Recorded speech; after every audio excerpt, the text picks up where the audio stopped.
சொல்லுங்க. உங்க ஊர்லயே நீங்க பெரிய ஆளுன்னு கேள்விப்பட்டமா. ஆம்பளைக்கு சமமா உழைச்சு முன்னேறி வசந்த இடத்துக்கு வந்திருக்கீங்கன்னு எல்லாரும் பேசிக்கிறாங்கம்மா. ஆமா, உண்மைதான். எல்லா விஷயத்திலுமே நீங்க பெருசா சாதிச்சிருக்கீங்கம்மா. நல்ல முடிவுகளை எடுத்திருக்கீங்க. ஆனா ஒன்ன தவிரமா. புரியல. எந்த விஷயத்துல நான் சாதிக்கல?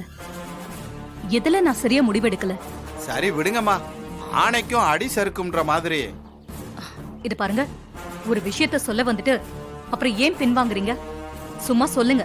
நான் ஒன்னும் தப்பாலாம் நினைக்க மாட்டேன். எந்த விஷயத்துல நான் தப்பா முடிவெடுத்தேன்? அது எல்லாத்துலயும் பெஸ்டா இருந்த நீங்க உங்க பொண்ணு கல்யாண விஷயத்துல மட்டும் கோட்டை விட்டுட்டீங்களேம்மா.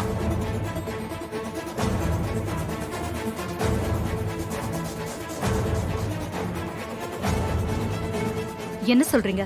எனக்கு ஒண்ணுமே புரியல. உங்க ரெண்டாவது பொண்ணுக்கு பாத்துருக்கிற மாப்பிள்ளைய பத்தி தாங்க சொல்றோம்.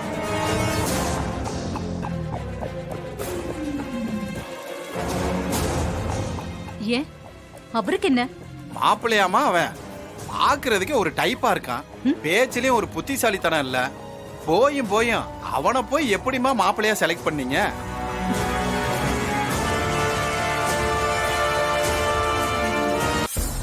சகல, அந்த காமெடியனை பத்தி தான் சொல்றாங்க. அவன் வந்ததுதான் இப்ப பிரச்சனையாவே இருக்கு. அது மட்டும் இல்ல சகல, அவனால எங்க குட்டு உடஞ்சு போயிருமோன்னு ரொம்ப பயமா இருக்கு சகல.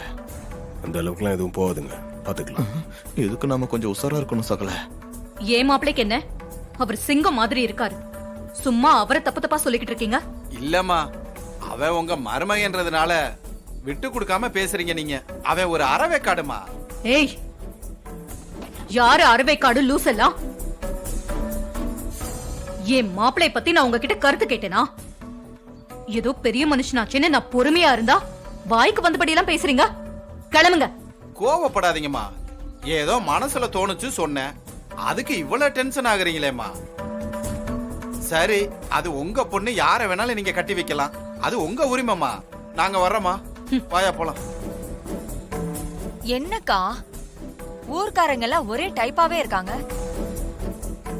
எனக்கு இங்க நடக்கிறதெல்லாம் பார்த்தா பைத்தியமே பிடிச்சிரும் போல இருக்க. அதான் எனக்கு ஒண்ணும் புரியல. இந்த பெருசுங்க ஏன் இப்படி பேசிட்டு போறாங்கன்னே எனக்கு புரியல. ஆனா ஒண்ணுக்கா, ஏதோ ஒரு குழப்பம் நடக்குது. அது மட்டும் நல்லா தெரியுது.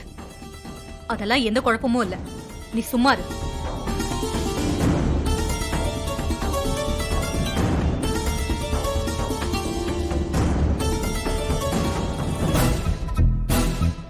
அப்பனே முருகா, இந்த யாக பூஜையை நல்லபடியா பண்ணணுங்கிறதுக்காகத்தான் என் புள்ள ராசராசன் ஊர்ல இருந்தே இங்க வந்தான்.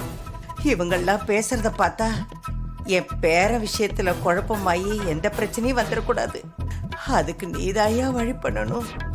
துணையறியா முருகா, முருகா, முருகா.